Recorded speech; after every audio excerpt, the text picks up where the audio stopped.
In the 1980s, President Ronald Reagan gave a series of speeches basically saying that people of the earth would unite if faced by an out-of-this-world alien threat.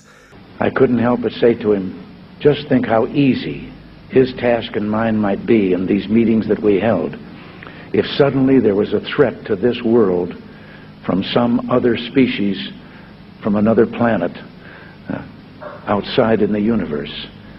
We'd forget all the little local differences that we have between our countries, and we would find out once and for all that we really are all human beings here on this earth together. In our obsession with antagonisms of the moment, we often forget how much unites all the members of humanity. Perhaps we need some outside universal threat to make us recognize this common bound. I occasionally think how quickly our differences worldwide would vanish if we were facing an alien threat from outside this world. At the time, nobody knew exactly what he meant, but they thought that he meant well. It wasn't until the 1990s when George H.W. Bush started to push the New World Order to the public that people began to understand the unity that Ronald Reagan spoke about. Out of these troubled times, our fifth objective, a new world order, can emerge. We have before us the opportunity to forge for ourselves and for future generations a new world order. When we are successful, and we will be, we have a real chance at this new world order. It is a big idea, a new world order. Such is a world worthy of our children's future. A world in which there is the very real prospect of a new world order. And that's why I wanted to speak to you today about the new world taking shape around us, about the prospects for a new world order now within our reach. I'll be talking in some detail about the possibility of a new world order, the quest for the new world order. New world order. The new world order really is a tool for addressing a new world of possibilities. It wasn't exactly the kind of unity that would benefit the masses, but the elite, as they would have us united under the control of a one-world government, a one-world religion, a one-world everything. So we have a solid connection between the New World Order and an alien invasion, especially since George H.W. Bush was vice president to Reagan and his successor. It even goes in order: alien invasion, New World Order; alien invasion, New World Order. If suddenly there was a threat to this world from some other species, from another planet, outside in the universe. We have before us the opportunity to forge for ourselves and for future generations a new world order. Perhaps we need some outside universal threat. It is a big idea, a new world order. Let's fast forward to more recent events where we are seeing the alien agenda escalate more than ever. 2014, Bill Clinton talks about aliens on Jimmy Kimmel. Take a quick break. But when we come back, I hope you will indulge me in something, because I want to ask you about your access to the files on the UFOs. Okay? President Clinton is here with us. We'll be right back. President Bill Clinton is here with us. So if I was president, and I won't be, let's be honest, the first thing I would do after putting my hand on that Bible and taking that oath to serve the country is I wouldn't even probably finish the oath. I would run to the White House. I demand to see all the classified files on the UFOs. Because I want to know. I'd want to know what has been going on. Did you do that? Sort of. Sort of. Yeah, we had, I think it was at the beginning of my second term, we had the anniversary of Roswell. You waited that long? I did. Wow. Well, I didn't. And then there's also Area 51. You remember there was a great sci-fi movie where there was an alien kept deep under the ground in Area 51? Well, first I had people go look at the records on Area 51 to make sure there was no alien down there. And people thought that because everybody who works there has to stop about an hour away and put on special clothing and then drive in and out. And that's because a lot of our stealth technology is made there. We know that now. But there are no aliens there. So then when the Roswell thing came up, I knew we'd get, gazillions of letters. So I had all the Roswell papers reviewed, everything. Well, I think, look, what do we know? We know now we live in an ever-expanding universe. We know that there are billions of stars and planets literally out there, and the universe is getting bigger.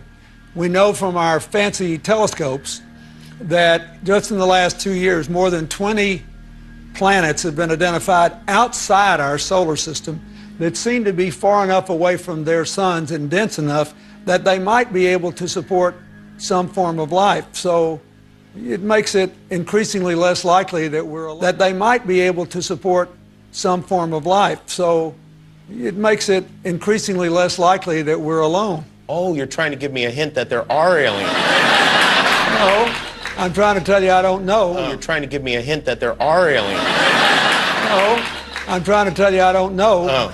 But if we were visited someday, I wouldn't be surprised. I just hope that it's not like Independence Day. Yeah, right.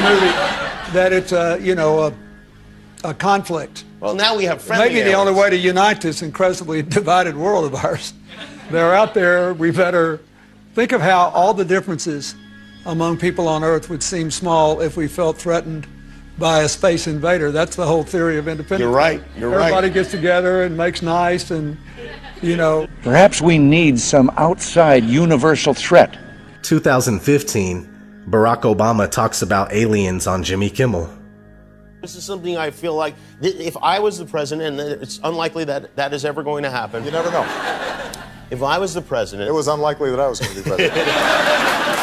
The moment I was inaugurated, my hand would just, it'd still be hot from touching the Bible, and I would immediately race to wherever they have the files about Area 51 and the UFOs, and I'd go through everything to find out what happened. Right. Did you do that? That's why you will not be president. Because that's the first thing that you would do. The aliens won't let it happen. You reveal all their secrets. They exercise strict control over us. Now, there are a lot of people that are going to examine your facial expressions here, every twitch, everything, and say, and of course, so did you look? Did you see? Did you explore? I can't reveal anything. Oh, really? Because President Clinton said he did go right in, and he did check, and there was nothing. Well, that's what we're instructed to say. All right. 2016, Hillary Clinton talks about aliens on Jimmy Kimmel. When we had your husband, President Clinton, on this show, he said, I asked him about UFOs in Area 51, and if he looked in, because if I was president, that's the first thing I do. I go right into those files and see what was going on. Right. And he said that he did do that. Yes. And that he didn't find anything. Well, I'm gonna do it again. Yeah, why not? Right? And there's a new name. It's unexplained aerial phenomenon. Unexplained aerial phenomenon, really? Yep, UAP. That's the latest nomenclature. I like the old one. I like UFO. I don't know why. Well, I think we can use them interchangeably, but I would like us to go into those files and hopefully make as much of that public as possible. If there's nothing there, let's tell people there's nothing there. What if there is something there? Well, if there is something there, unless it's a threat to national security, I think we ought to share it with the public. Well, what if everybody's all hopped up on medical marijuana and everybody gets paranoid? I would love it. That's why I want more research. If you share it with me, I'll decide what is the best course of action. I really have my ear to the ground. Well, I'm more than happy to do that. In my line of work, you got to keep repeating things over and over and over again for the truth to sink in, to kind of catapult the propaganda.